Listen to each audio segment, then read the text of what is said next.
Hi, and welcome to this week's video. This week's a bit different. I caught a bug.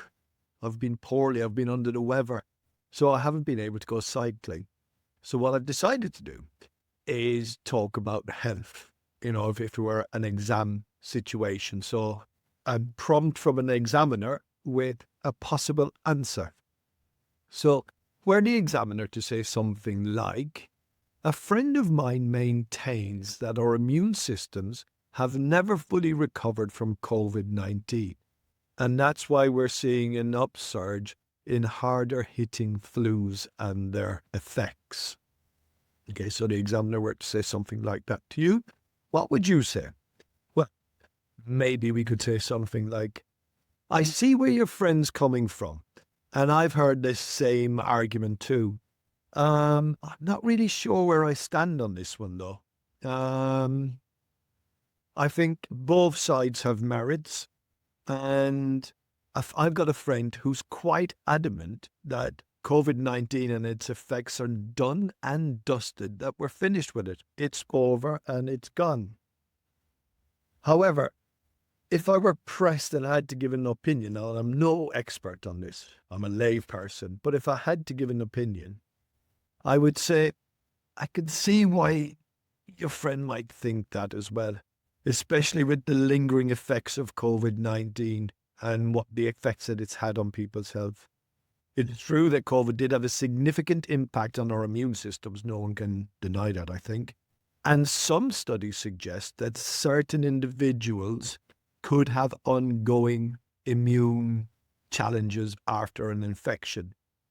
However, while the pandemic and COVID-19 infections likely played a role in changing our immune systems and how we respond to illnesses, the increase in flu severity might also be influenced by a combination of factors, like changes in viral strains, which normally happens, reduced immunity due to the social distancing, and people being less exposed to some of the usual illnesses in the last few years. Remember, we were confined, so we weren't interacting with each other, and I'm sure that had an effect on our immune systems. It's definitely a complex issue, and we're still learning about all the ways COVID-19 could have long-term effects on public health. Okay, so that would be a possible answer.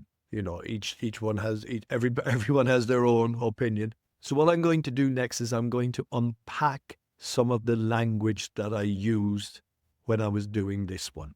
Okay? Okay, so now we're going to have a look at some of the language from the video. So at the very beginning, I said, I caught a bug. I was a bit under the weather. I was a bit poorly. All of those mean that I was feeling unwell. I was sick. So these are three ways of saying it. And then later I said, were the examiner to say, that's an inversion. That's what we use at a C1 level, B2 level.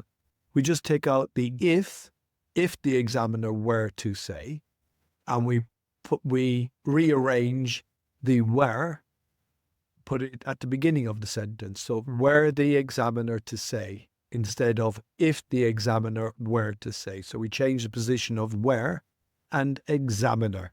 Okay, that's inversion. Then I said there was an upsurge. An upsurge is just a way to say there was an increase, there was a rise, there was an upsurge. I see where you're coming from. That's a very good way.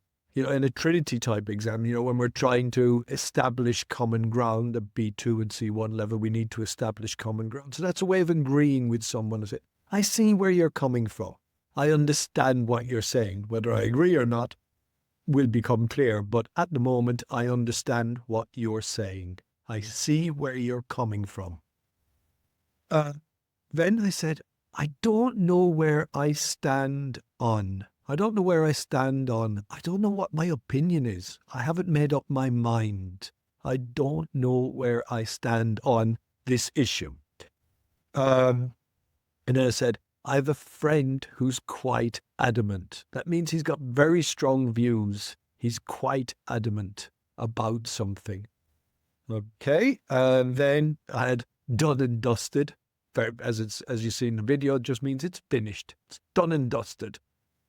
And it's, oh, I'm a lay person. I'm no expert. A lay person is just a normal person with normal views.